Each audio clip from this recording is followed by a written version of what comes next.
Netanyahu की सरकार में उथल पुथल तो हो ही रही है। नेतन्याहू ने डिफेंस मिनिस्टर से लेकर विदेश मंत्री तक बदल दिया है, लेकिन आईडीएफ का चीफ अब ठंडा पड़ चुका है। आईडीएफ का चीफ भी अब ये देख रहा है कि नरसंहार तो उन्होंने किया है और जो उनकी नीतियां हैं वो गलत हैं। ऐसे में इजराइल के आर्मी चीफ ने मांग की है कि तुरंत सीज फायर कर लिया जाए और इसके बाद कैदियों की अदला बदली कर ली जाए। ये बात नेतन्याहू के बिल्कुल खिलाफ है। खबर अब ये उड़ रही है और नेतन्याहू की कैबिनेट में बातचीत चल रही है कि अब आईडीएफ के चीफ को भी बदल दिया जाए। आईडीएफ के चीफ के साथ साथ और भी सीनियर कई अधिकारियों को बदला जा सकता है, क्योंकि नेतन्याहू नहीं चाहते कि ये जंग रुके। हालांकि नेतन्याहू ने डिफेंस मिनिस्टर, बड़े बड़े नेता, विदेश मंत्री समेत कई नेताओं को जो पद से हटा दिया है, इसकी वजह से इजराइल के अंदर नेतन्याहू के खिलाफ गुस्सा और भी ज़्यादा बढ़ गया है। जैसे ही इजराइल ने ये कदम उठाया, नेतन्याहू ने ये कदम उठाया पदों से हटाना लोगों को और नए लोगों को लेके आना, इससे नेतन्याहू के खिलाफ प्रदर्शन और भी तेज हो गए हैं। देखिए,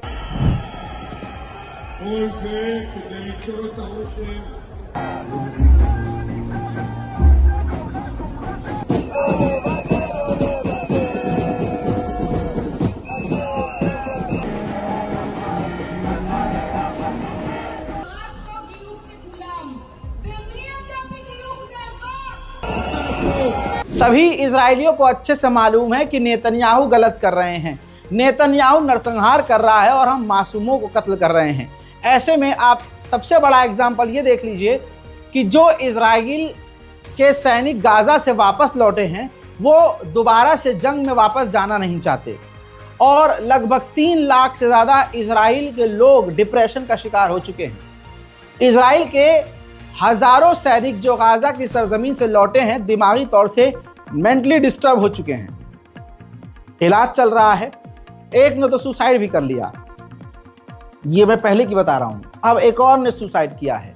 इजराइल की एयरफोर्स के रिजर्व सैनिकों में से कई सैनिकों को इजराइल ने जब बुलाया कि आइए आपको गाजा में काम करना है, बमबारी करनी है लेबनान पर, तो इजराइल के एयरफोर्स के एक ऑफिसर ने जो रिजर्व में था वो भाई उसने गाजा पर बमबारी करने से बेहतर सुसाइड करना आसान समझा और आत्महत्या कर ली। उधर रूस के राष्ट्रपति ने बड़ी बात कही है और कहा कि हम काम कर रहे हैं और इस नीति पर काम कर रहे हैं कि हम इस चीज़ पर कामयाब हो जाएं कि इजराइल और फिलिस्तीन की जो गाजा की जंग चल रही है वो और इलाके में ना फैले। 3 महीने बाद इजराइल ने गाजा से एक ब्रिगेड को, यानी एक पूरी फौज की टुकड़ी को इजराइल वापस बुला लिया। हज़रात, आप समझ सकते हैं कि इजराइल ने अब तक गाजा के अंदर 85 टन के बम दाग दिए हैं। ठंड आना शुरू हो चुकी है। अब पर्दे और प्लास्टिक के आशियाने में लोग रह नहीं सकते।